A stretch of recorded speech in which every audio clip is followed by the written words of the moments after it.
Welcome back, my wasted youth. This is the Soapbox Prophet with a bit of a word to the wise. This is June 17th, and I've just gone to see a matinee showing of Green Lantern, which technically doesn't open tonight, but in all actuality opened at midnight 01 this morning. So, is it worth your dollar? Now, this is a rated PG film, so what that means is you're not going to have much, if any, cursing, and you're also not going to have blood. Now, in this case, you do actually have blood, but it's kind of like Star Trek V, where Klingon blood is neon pink. This isn't neon pink, but it's definitely not human red, and therefore, it's okay. It's also only in 2 scenes, very short, and in the dark. Truth be known, I didn't even notice it till it was mentioned. Now, any violence in this film is all extremely cartoony. You can definitely tell there's a very big comic bent and fantasy feel to it. I can't think of any kid out there who is going to think this is real violence. Fact of the matter, what you've got is you have actually a lot more action than you've got violence, which, hey man, this is great. For a comic book inspired action film, that is exactly what you want. Now, the entire cast actually did brilliantly, and I mean great. The real problem that I actually had with it, we'll get into in just a moment. But as voice acting, you have Clancy Brown playing the villain. We've all seen Highlander. We know he can pull off a good villain. We have Michael Clarke Duncan, who plays a character that when you see it, my first initial thought was, hey man, that guy moves like Biz Marquee. Yeah. And you've also got Jeffrey Rush. Jeffrey Rush. This is gonna be good. So, that actually gets back to my question of, is it worth your dollar? Well, here's the problem. If you were a comic book fan, this movie isn't for you. It wasn't designed for you. And here's why. See, they already realize that being a comic book fan, you're gonna go watch it anyway. And then you're going to complain about it, no matter how good it is. See, you're a fan. They're never going to appease you. That isn't their intent. Their intent is to bring in a completely stable crowd, you, and maybe, hopefully, definitely hopefully, attract other people as well. And that is definitely what this thing is going to do. Is it going to break box office records? No, it's not. But I think it will do very, very well in DVD and Blu-ray rentals and sales. See, now why can I actually say that? Well, here is why. I believe in Hal Jordan, not Kyle Rayner. I believe that Jon Stewart was a good substitute, but not permanent. And I believe that no amount of apologies from DC Comics can make up for the mistake that was Guy Gardner. Yeah, that's how. Now, that being said, my 3-year-old's favorite superhero is Green Lantern. Why? Because Daddy's favorite superhero was Green Lantern. I had to see this thing. And you know very well that when we are in Toys R Us next time and she sees a little power ring, we're going to buy it. Even if this movie was a dog, and it wasn't. Man, I actually enjoyed it. And we'll get back to that in a moment. We're still going to buy the merchandise, because that's who I am, and yeah, that's just how it is. If it's Green Lantern, I want it. One of those deals. So, they've already got my money.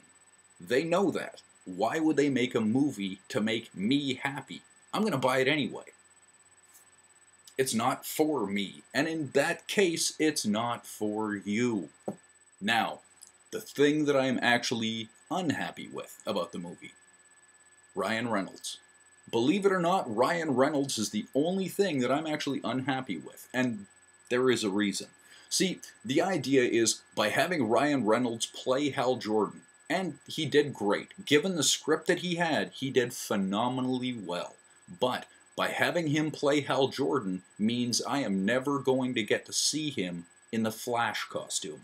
And let's be totally honest, Ryan Reynolds would have made a great Flash. We all know that. So, who could have done Hal Jordan better?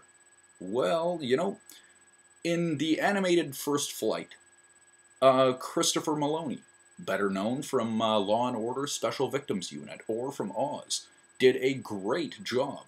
He's definitely got the build, he's got the look, he's got an attitude. That could have been and should have been Hal Jordan. So why wasn't it? Easy. Christopher does not have the drawing power it would take to make back the money on a $300 million movie. Does Ryan Reynolds? You know, I think he does. So, knowing that, I have absolutely no problem sacrificing a great Flash so that I can see a Green Lantern 2. And yeah, there will be a Green Lantern 2. Oh, I hope. Anyway, when you see the movie, it isn't an if, it is a when. When you see the movie, like a lot of comic book movies are doing now, there is something after the closing credits. Stay for it. You'll like it. It's a great payoff. There's a lot of things that are set up, and it is very possible that we will see, if this goes well, a Green Lantern 2, Green Lantern 3. This definitely could become a franchise. Here's to hoping. Now, why wasn't Green Lantern, who really is an unknown character in the grand scheme of things, the same character that he was in the Justice League animated series? Well, the reality is that Jon Stewart character was voiced by Phil Lamar. And, yeah, you don't get better than Phil. Phil is amazing.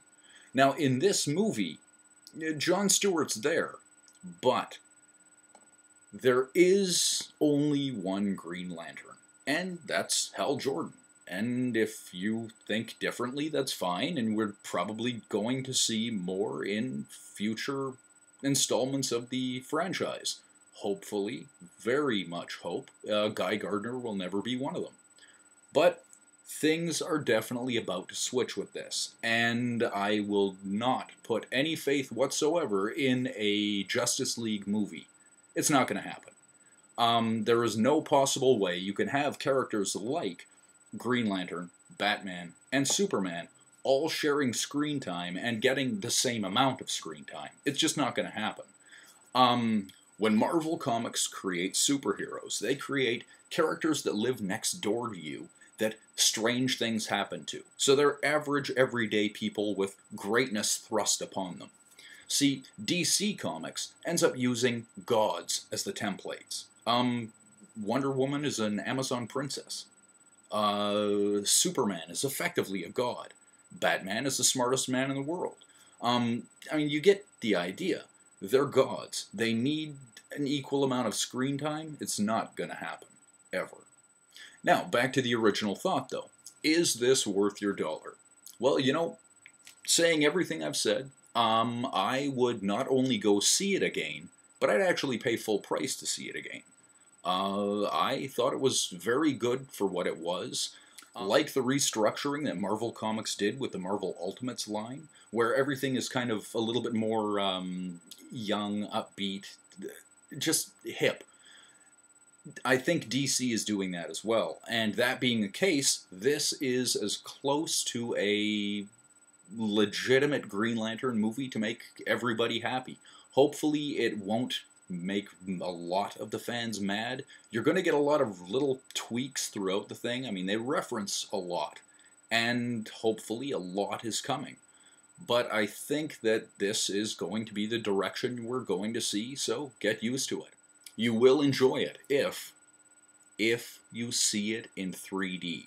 It's the way it was designed, it was the way it was intended, and it really does look great. If you get the opportunity, definitely go see it in 3D. I say go to it. Anyway, this has been Soapbox Prophet with a bit of a word to the wise. Thanks for watching. Till next time.